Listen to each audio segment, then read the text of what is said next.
Halo Infinite has been the main talk of Microsoft over the last couple years. After its reveal, news was very slow, and it all culminated in the first and only gameplay showing. Then, the game was delayed a full year, and now we're kind of just sitting in limbo. Welcome to ChaosGaming, everybody. Today, we're going to be going over every single thing we know about Halo Infinite, from its development, to its features, to its business model. You let me know in the comments what you're excited or worried for. I mean, me too. Huge Halo fan here. I need Halo Infinite to be really good. Drop a like, make sure you have your notifications turned on, and let's start with Halo Infinite being developed by 343 Industries. Everybody knows, well, most everybody knows that, and they know it's going to be released on the Xbox One, the Series X, and the PC. Now, it hasn't been formally announced yet, but I'm 99% positive that it will be launching as part of the Game Pass as well, so you can try to get it without having to drop the full $60. We'll see. But with that being said, it's unclear if the game will even be $60, because the other big thing about Halo Infinite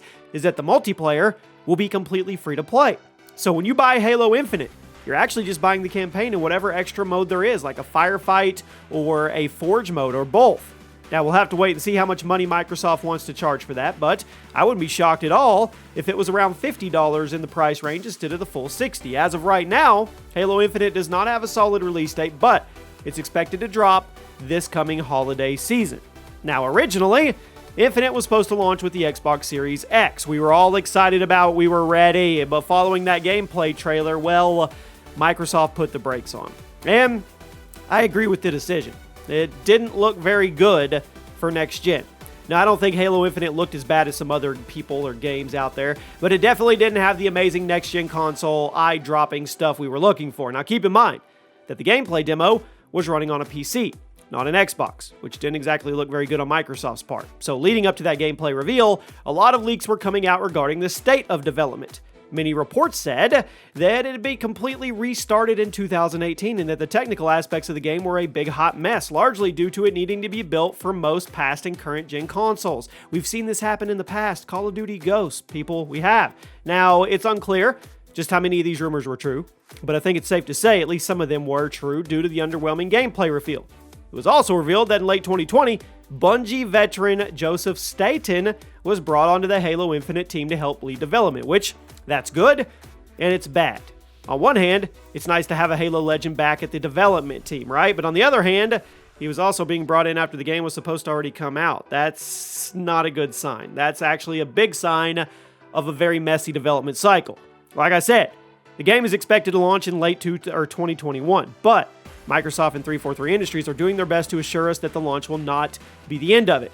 Joseph Staten said in an interview that the Infinite release will be just the beginning of that adventure. Now, other Microsoft execs have said the game is going to be a rather ongoing experience, which sounds to me like live service. So depending on who you are and who you ask, that news either makes you excited or it makes you furious. On one hand, live service games have a ton of additional funding to put into the game post-release. On the other hand, companies often use live service models as an excuse to not put very much content in the game on launch day, and live services usually have a very heavy emphasis on microtransactions. Now, Microsoft has confirmed that loot boxes will not be in Halo Infinite, but they haven't said anything about the overall business model yet, so I don't know. Will we get a Halo Battle Pass, a Halo item shop? Only time is going to tell, but if the multiplayer is free to play and the release is only the beginning of the adventure, that sounds an awful lot like a live service model to me. I don't know. We'll wait and see what happens, and thankfully, Microsoft also confirmed there would be no game-changing microtransactions, so regardless of what model they use, it shouldn't be too intrusive. Fingers crossed. Now, what about the story? Well, Halo 5 left us in a really weird, bad spot. That's the best way I can say it. The gameplay trailer did show a few things that we can go off of. Halo 5 left us with Cortana turning into the new main villain to lead an AI uprising.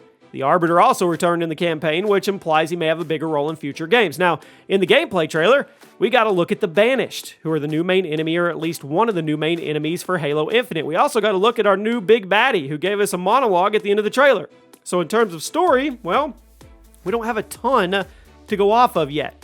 In terms of gameplay, it seems Halo Infinite is trying to satisfy both the old school and the new school players.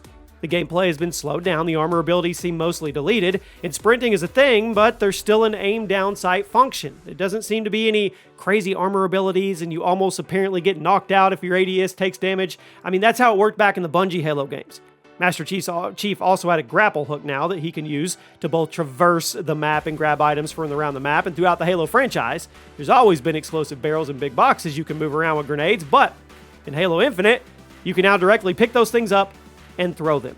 It also seems to have much bigger levels than previous title, possibly even bigger than Combat Evolved. I don't know if that's a good thing or a bad thing. It will encourage exploration, and I wouldn't be shocked if there's even more side missions lying around. After all, open world games, well, they're the big thing right now. Microsoft has recently turned Gears of War into an open world game as well, so I wouldn't put it past them to do the same with Halo.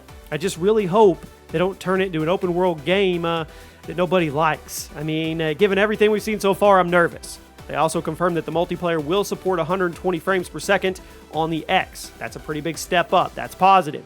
They haven't said anything about the campaign's frame rate yet, but I'm expecting it to be a little lower. And they've actually done this before. In Gears of War 4, the campaign ran at 1080p 30 FPS, while the multiplayer ran at 90p 60 FPS.